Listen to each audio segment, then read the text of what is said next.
Imagine a land where the sun rises over endless fields of sand and stone, a place where power is absolute, and one man's word shapes the lives of millions.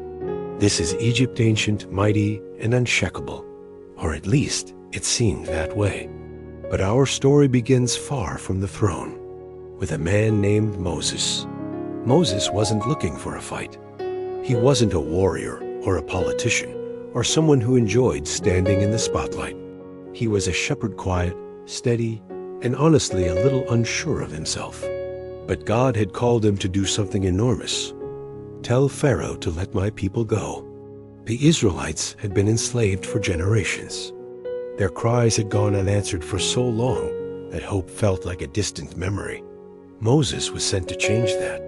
So he walked into the palace, this massive symbol of power, and delivered the message. Pharaoh didn't just say no. He laughed it off. He brushed Moses aside like he was nothing. And that's when everything began to shift. The first sign came quietly, almost elegantly. The Nile River, Egypt's lifeline, turned to blood. Fish died. Water stank.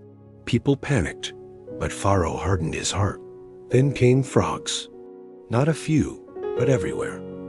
In kitchens, in beds, in ovens.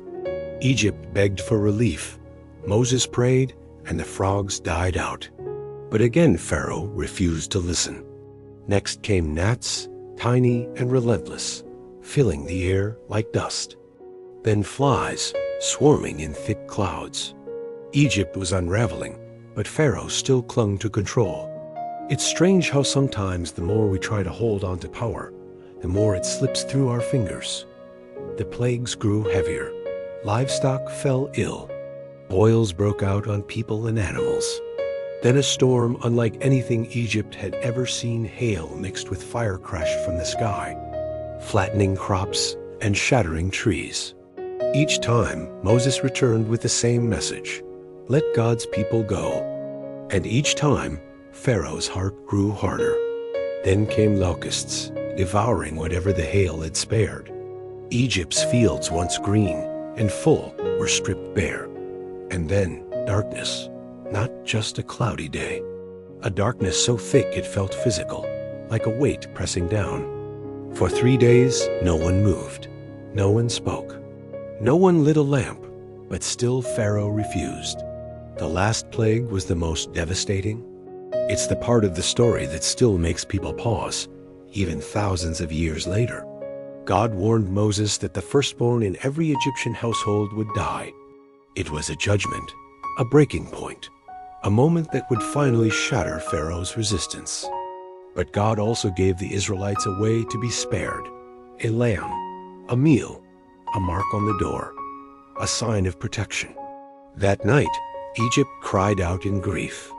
And Pharaoh, crushed by the weight of loss, finally let the Israelites go. The plagues aren't just a list of disasters. They're a story about a God who hears the cries of the oppressed, a God who doesn't ignore injustice, a God who steps into history to set people free. They're also a story about human hearts, how stubborn they can be, how tightly we cling to control, and how hard it is to let go, even when everything around us is falling apart. And through it all, Moses, this reluctant, imperfect man, kept showing up, kept speaking, kept trusting. When we look back at the plagues, it's easy to focus on the drama, the rivers turning red, the sky going dark. But the heart of this story is simpler than that. It's about freedom. It's about courage. It's about a God who doesn't forget his people. And it's about the moment when an entire nation finally walked out of slavery and into hope.